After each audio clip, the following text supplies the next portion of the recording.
가 그죠? 3mm물 이 체액이 고였는데 그게 3mm보다 크면 비정상으로 판단을 한다라는 것이죠. 그리고 또 염색체 이상 검사, 기형 검사와 관련되어 있다라고 보시면 되겠고요. 그 다음에 생물리학적 계수 BPP를 이야기합니다. 자, 생물리학적 활동을 통해서 중추신경계 기능의 보존 정도, 결국은 태아가 안녕한지 건강한지를 보는 검사가 생물리학적인 계수입니다. 방법은요, 초음파 플러스 외부 점자 감시기를 통해서 5가지 항목을 체크합니다. 그래서 태아 호흡 운동이요, 호흡하는 거, 그 다음에 신체 운동하는 거, 그 다음에 긴장도, 반응성 태아 심리이 뭐예요? NST 검사. NST 검사에서 반응성이 나오냐 이걸 보는 거고, 양수, 양, 그쵸? 체크해서 5가지를 측정합니다. 각각의 항목이 만점이 2점이에요. 그래서 건강하면 토탈 10점으로 계산이 되는 거죠. 그래서 자 6점 이하부터는 태아 가사 가능성이 있다라고 이야기를 하게 되죠.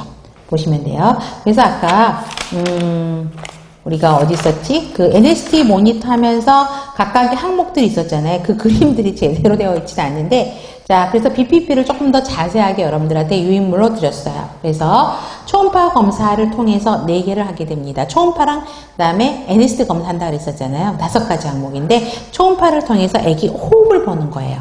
그래서 잘 호흡을 하고 있느냐 보고요. 그 다음에 태동이 잘 느껴지느냐, 움직임이 있느냐, 그래서 30초간 3회 이상이 있느냐, 이게 2점으로 봅니다. 그 다음에 근긴장을 보는 거죠. 사지나 몸통을 폈다가 다시 하면 구부러져야 되는 게 정상이죠. 피고 있으면 안 되죠. 그 다음에 그래서 30분간 사지나 몸체를 폈다가 구부리거나 손을 폈다가 쥐는 운동이 1번 이상은 있어야 된다. 그게 2점이고요. 양수량, 양수 포켓 2cm보다 큰 곳이 1곳 이상에서 있어야 된다는 것이고, 무자극 검사에서 자 20에서 40분간 15bpm 이상이 그러니까 리액티브로 나와야 된다는 거죠. 반응으로 나와야 돼 정상이다라는 것입니다.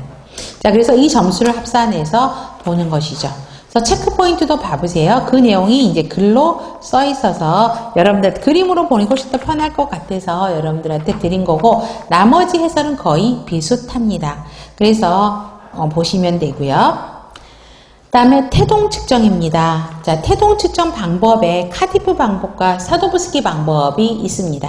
자, 태동을 측정하는데 이게 실제 국시 문제에서 이게 나왔었어요. 그래서 자, 국시 문제에서도 나왔었고요. 실제 기출 문제로도 나왔었어요. 자, 카디프 방법 가장 흔히 사용하는데 태아 움직임에 대해서 인부가 느끼는 거죠. 그래서 인부가 눕거나 앉아서 하루 중에 일정한 시간에 태아 움직임을 체크하는 거예요. 근데 대부분 아침에 많이 하고요. 아침마다 해서 처음 10번의 태동을 기록을 하게 됩니다. 그래서 12시간 이내 태아 운동이 10번 이하로 측정되면 비정상인 거예요. 그래서 10번 체크해갖고 그게 몇 시간 안에 10번이 체크되느냐 기록하는 게 카디프 방법입니다. 사도브스키 방법은 식후 1시간 동안 좌측위로 누워서 움직임을 보는 거죠. 그런데 좌측위로 누우면 태반이 태반 관리가 원활해질 거니까 4회 태동을 느껴야 돼요. 근데 그래도 안 움직이면 문제가 있다라는 것이죠. 그래서 이 2가지 방법을 통해서 태동을 측정하는 방법. 그 다음에 11번 전자감시 모니터를 통해서 태아 심박동수를 확인한다는 것입니다.